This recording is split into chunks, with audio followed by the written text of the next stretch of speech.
It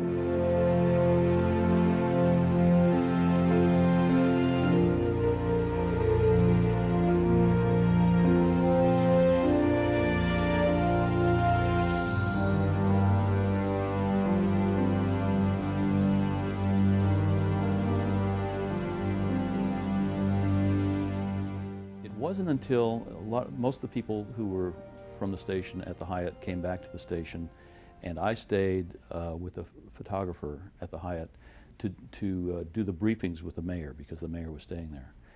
And the mayor came out, and the first sort of alarming moment for me anyway was when he came out and he said that that they had a report that there were some people on rooftops, stranded on rooftops, that they were trying to rescue in the lower Ninth Ward and other parts of the city. And it was like maybe a dozen the first time. And then an hour or so later they came back out and they said it could be hundreds of people, more than 100 people on rooftops, and we couldn't believe it. And then of course within a couple of hours we knew it was thousands of people. And then later in the day I was on my way back to the station, and the mayor's communication director got some firefighters to take us around in one of their SUVs to look at some of the damage. So they took us up on I-10, headed towards Slidell from the downtown area. And from Basin Street east, all you saw was floodwater in these neighborhoods. And we saw people stranded in the water, people on rooftops. And the farther east we went, you know, we would see boats out there, rescuers pulling people in. And that's when we really knew how bad and serious it was. It's interesting. We've done for years, we've done specials that we've run every hurricane season in which we talked about what could happen if the worst possible storm came over us, that the city would be filled with water and it would last for weeks and it would be a chemical soup.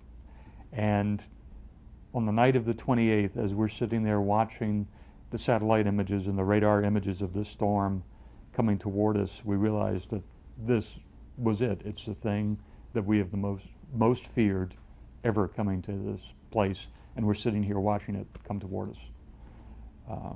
It was a bad feeling. Because of what you knew about what could happen, it just made it very scary. That's when we began to see people on top of roofs. We saw people that were in attics, people that had broken out the sides of their attics to scream for help. You saw people swimming in the water,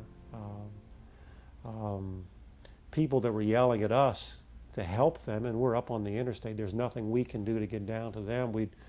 We'd point out people to police officers if we'd see someone passing by, and it still hadn't registered yet that, well, yeah, there's some people there that need help, but there are thousands and thousands of people. It really hadn't registered yet just how big it was. And the more time we spent out there, you began to realize, oh, wait a minute, it's not just this block or this block. This goes on for miles and miles and miles. Everything is underwater.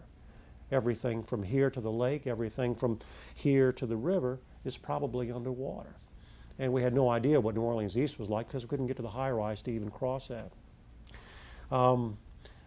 I remember the little small grates that you have in some of the attic areas. People had pried those loose, and you'd see an arm sticking out and somebody waving for help, and we'd yell, how many people are inside the attic? And 7, 8, there's 10 of us here. We found a couple of guys who had broken out a larger part of the side of their house, and they were up in the attic, and they were the only ones there. They had gotten their wives and kids to leave, but there wasn't room for them, so they decided they would just ride out the storm, and we actually interviewed them, shouting at them from the elevated expressway there. And then of course you have to go put stuff on TV, but that was day one. We followed the NOPD and the boats, maybe about 3 or 4 boats actually went out to the lower Ninth Ward, followed them to the lower Ninth Ward. And to get there, we went along the river, and then we went through the Claiborne area. But a lot of that area was actually underwater. Street flooding, pretty much, maybe a couple feet of water. It was high enough where it got to the porches of homes, and in some cases, actually just barely inside the home. but almost water was high enough where it covered the wheels. So we drove through this and eventually made it out to the St. Claude Avenue Bridge, which is a bridge that connects the upper 9th to the lower 9th Ward. And big difference because there's a canal that splits the two. And the canal is what broke and flooded the lower 9th Ward, or the levee there. So we went over the St. Claude Avenue Bridge and entered the lower 9th Ward, which was where the extreme damage was. And the street flooding back there that we had just passed was nothing compared to what we saw there, because the water was probably at that point a good 8-10 feet high. It went up to the roofs of homes. And I wasn't prepared for that. I assumed it'd be flooding like what we saw, like what we had just come through in the upper 9th, street flooding basically. We're still on the bridge, and Willie and I immediately start getting to work. And we were there with police officers as they're seeing it for the first time, and as they're beginning their rescue operations.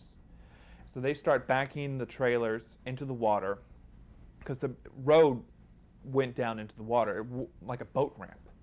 So they're using the bridge as a boat ramp and launching the boats and going through the houses and beginning the rescues. And we were standing there at the bridge just kind of surveying everything, just trying to get our bearings. And immediately we saw people hanging out of their roofs, waving at us, screaming.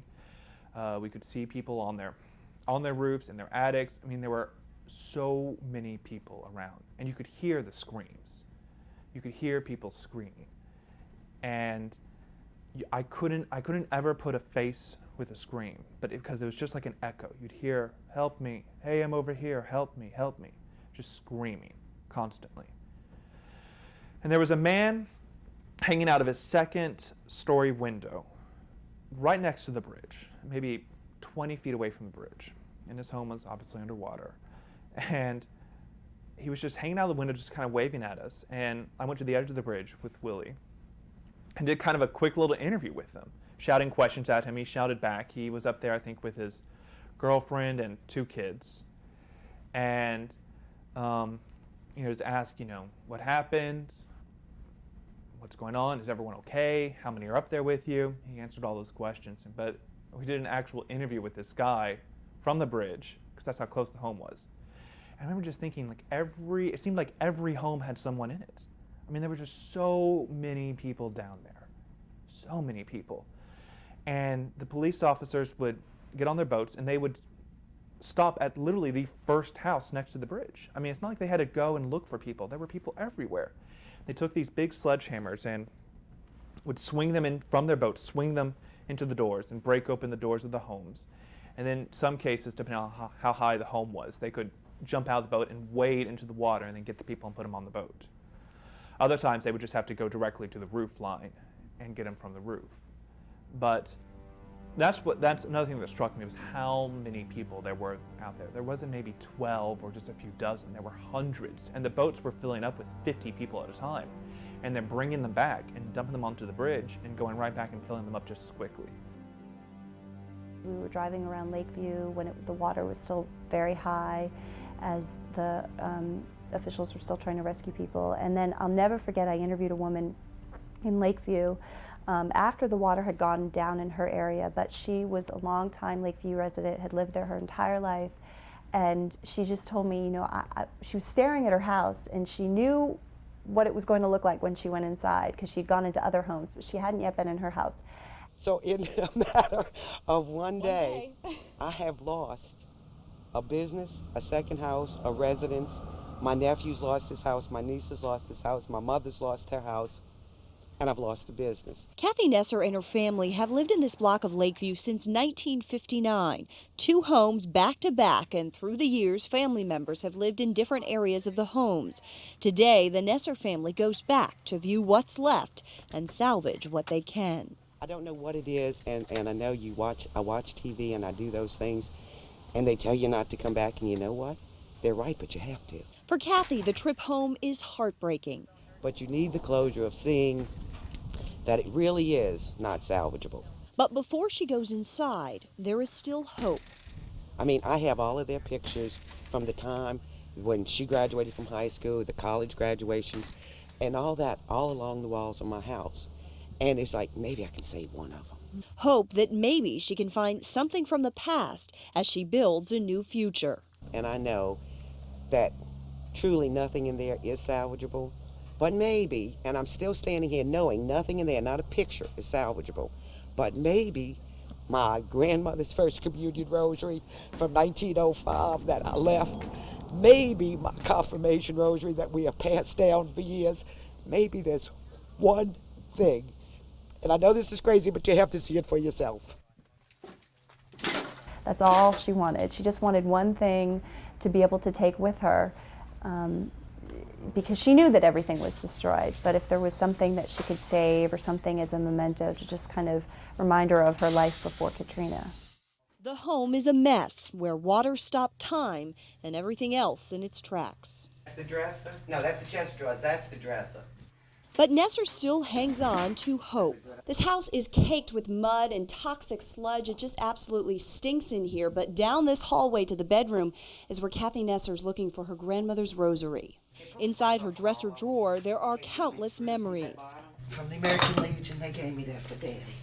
And finally, the one she'd been searching for. Ha-ha, ha-ha. Rosary. Something to walk away with after seeing so much she must leave behind.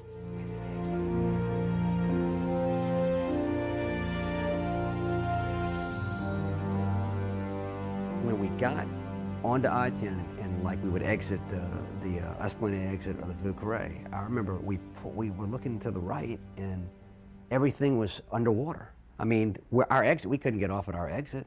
You know, there was, and I was like, oh my goodness, you know. What in the, I mean, I didn't know what we were, I mean, I've never seen anything like this, you know, and it's almost like surreal, but at the same time, it was like, you know, okay, you're just dealing with it as you go. So we kept going and we kept driving, and because we were thinking, where can we get off and how to backtrack, what exit. So we got down to the high rise at New Orleans East, and that's as far as we could go. It was just totally underwater like a lake, and we saw police cars, boats, and you know, people pulled over. It was just a nightmare. I mean, everybody was in the midst of trying to rescue people.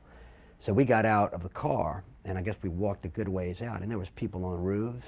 There was people in half the houses on the tops. There was attics broken up. There was just heads and hands sticking out of little teeny areas, you know. And this is all in the 9th Ward, in that part. And we started immediately shooting and you know, trying to scream to people and talk to people, you know. And I remember, you know, seeing, you know, just people waiting to get rescued. And there wasn't enough people. There was like one boat running around. Nobody was prepared, you know, for any of that. To me, what local broadcasters did for Katrina was exemplary of what local broadcasting is all about. I mean, it was our mission at its highest level. And for us, it wasn't about being the story. It was about covering the story and giving people just that critical information. It's what local broadcasters, it's what we do. I mean, it was the heart of what we do. So it didn't change our perspective, only from the standpoint of when we got to Baton Rouge, you know, the company had sent in so many resources. And so we were able to do things, you know, multiple helicopters and crews. And the other challenge is, keep in mind, this is the first time that we covered a story where so many of our staff were victims. And so there was the personal side as well. And we were able to rotate crews in from our other operating units that BLO owns around the country, so that we could give people time to go check on their house and check on their family. And you know, that was a big part of it. I mean, that was a huge challenge, to continue to do your job at the same time. You know, your own home has 4 feet of water in it, and you had to be sensitive to that and give people the time they needed, but they didn't want too much time. I think work kept people focused.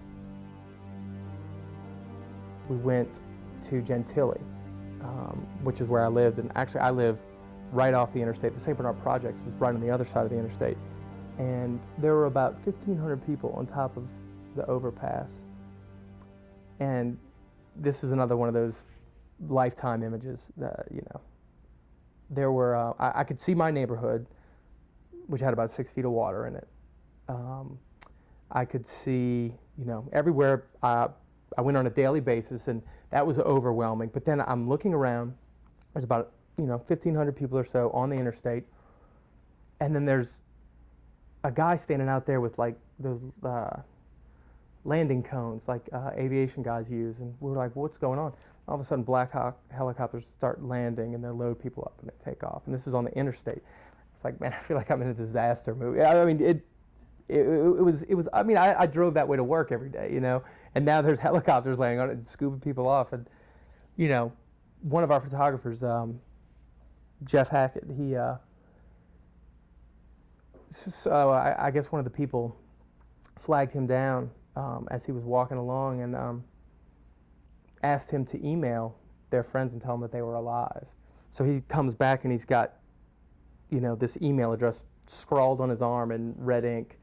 And I think he went back to the station, you know, and just let him know that, hey, Tanya and Jim are still alive. They're waiting to get out. So that was. It was weird to be in the middle of what you felt like was a supernatural event almost. Aerials from a helicopter that are reported from our station, a report that a reporter from our station was doing, and seeing it was unbelievable.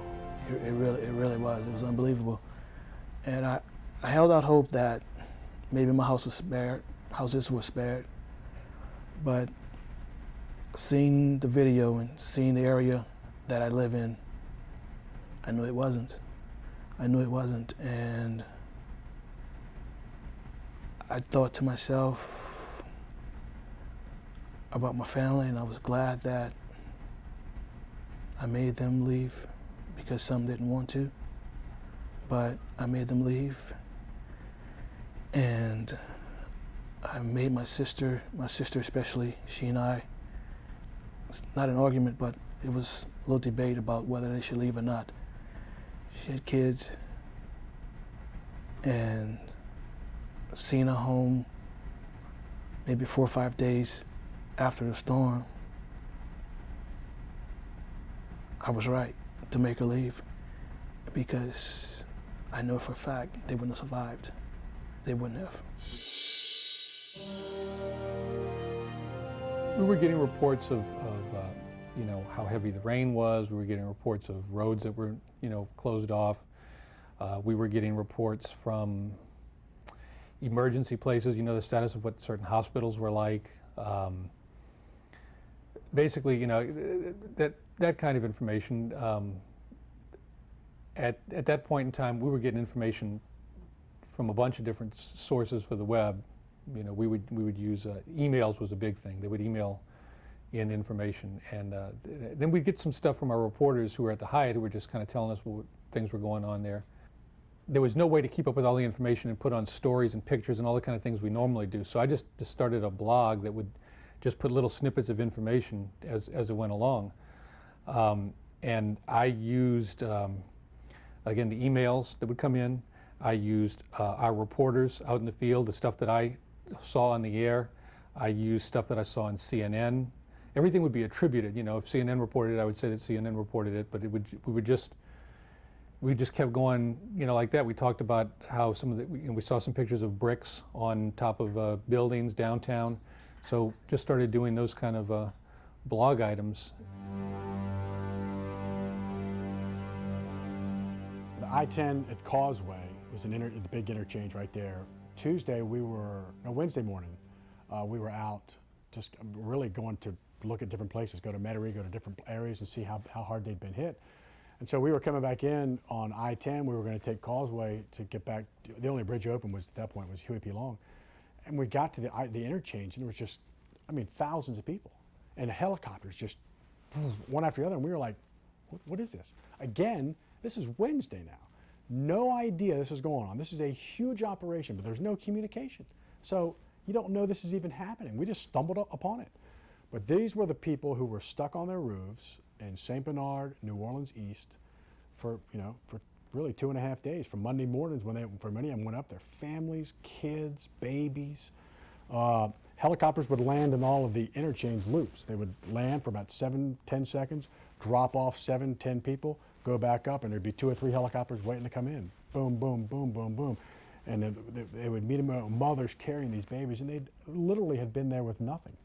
No water, or very little water. I talked to a family that lived on M&Ms and water for 2 days. And they were just, I mean, you know, as bad as the days were, and the days were rough, because you remember this is, you know, early September, late August, it was 100 plus with the humidity, and to be on a roof, you know, all day, they said it was, you know, horrible. But they said the nights were worse, because at night there's no power, it's pitch black, and all you could hear would be people wailing, people in need of help, animals in need of help. They said it was arduous. It was just really, really a rough time. When Archbishop Hughes came in, it was to talk to the audience. He was going to go on set, and he was going to say what he has learned and what the church was doing, and to pray over the air. And I remember once he got off the set, Chris Merrifield and I were in the hallway. And he said, don't let him leave. I think it would be a great idea to have him do a blessing. I said, perfect. And I remember sitting in a little stool inside of the set waiting for Archbishop Hughes to finish. And his phone rings as he's walking off set, and it's Governor Blanco. And it's the first time he's talked to the governor. And he says, I'm at Channel 4's makeshift studio here at LSU School of Communications. I just announced this. Yes, we saw you. And I could hear her voice slightly over the phone until he walked away a little bit. And then I hear him tell her, it's gonna be fine, just have faith, we're gonna stick through this together. It's gonna be fine, we'll be in touch. Where are you now? Okay, we'll talk. I'll give you a call. I'm amazed that it got through, but I'll try to reach you. And I said, well, before you go, we would love for you to do a blessing over the staff. And Chris went and got everybody, and people that just saw that he was there came out to talk to him. And before you know it, it was everyone except for the essentials that had to man the TV studio, and even some of them came out. And here, the entire staff is out in the hallway, holding hands, either each other's or holding their own in prayer. Half of us at least were crying.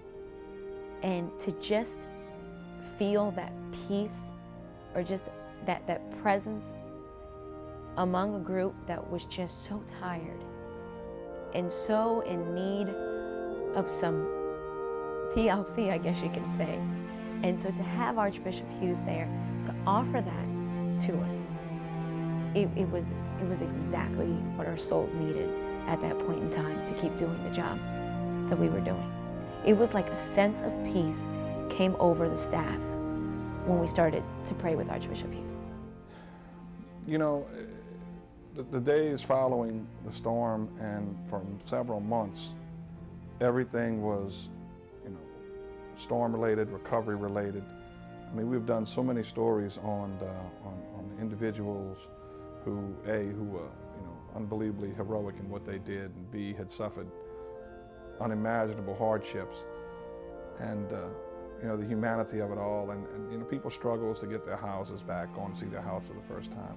I mean, several of our staff members, and this was something which a plan that you put on paper can't really prepare you for or judge correctly, and that is the impact it's going to have on your staff.